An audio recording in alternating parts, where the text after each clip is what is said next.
Hello les cuistots, j'espère que vous allez bien, c'est Guillaume Marinette, je suis auteur culinaire, j'ai publié plus d'une vingtaine de livres que vous pouvez retrouver sur mon site guillaumemarinette.com et sur cette chaîne YouTube, je vous propose toutes les semaines 2 recettes, toujours ici, rapides et gourmandes et surtout saines, dont vous pouvez manger sans culpabiliser. Aujourd'hui, on va réaliser une tarte aux pêches maison trop bonne. Vous allez voir, elle est ultra facile la recette. Et en plus, n'hésitez pas à réutiliser la base de la pâte que je vous propose aujourd'hui en version aussi bien sucrée que salée. Je vous expliquerai la petite nuance à faire dans la préparation de la pâte juste après. Et voilà, donc si tu aimes la vidéo, je compte sur toi pour lâcher un max de pouces bleus, pour t'abonner, c'est gratuit. Et c'est parti pour la recette. Alors, on va commencer par prendre 50 g de graines de chia. Vous pouvez prendre des graines de chia blanches ou noires, peu importe. Avec 90 g de flocons d'avoine. Donc, vous versez ça dans le bol d'un mixeur ou d'un blender et on ajoute une demi-cuillère à café de sel. Vous refermez et vous allez mixer jusqu'à l'obtention d'un mélange qui ressemblera à de la chapelure. Donc, ça doit être bien fin. Une fois que vous avez ça, vous transvasez dans un plat, vous ajoutez 140 g de farine d'épeautre, 60 g d'amandes en poudre,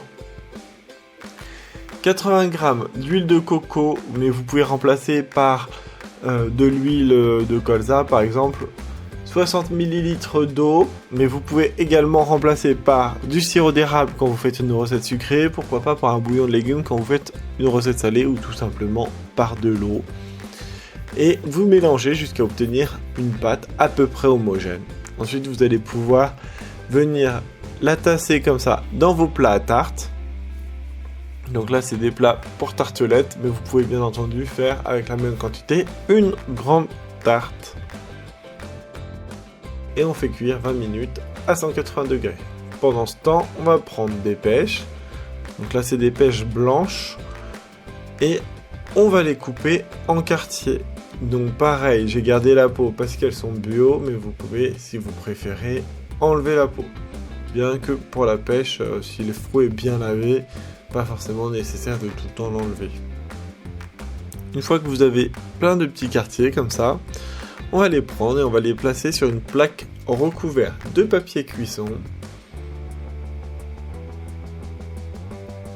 On va ajouter un filet de sirop d'érable, donc avec un pinceau, n'hésitez pas à l'ajouter un petit peu partout, et on va saupoudrer de romarin.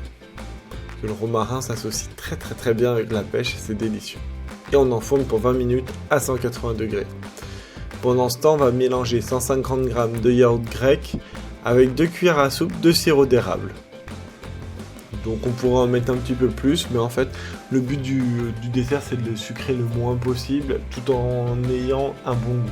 On ajoute un petit peu de romarin, attention il faut le ciseler vraiment très finement, sinon ça peut être désagréable à manger. Vous mélangez bien et une fois que vos ponts de tarte sont cuits, vous pouvez ajouter dedans. Si vous voulez faire les tartes très à l'avance, n'hésitez pas à les napper avec un jaune d'œuf et à les repasser un petit peu au four. Au moins ça les imperméabilisera, ça évitera que l'humidité du yaourt détrempe la tarte. Donc après si c'est pour le jour même, il n'y a aucun souci. Et vous allez placer les pêches cuites en rosace sur le yaourt. Vous terminez avec 50 g de framboises. Et voilà, la recette est terminée, elle est délicieuse. Donc si elle te plaît, je compte sur toi pour t'abonner. Allez, à bientôt sur la chaîne.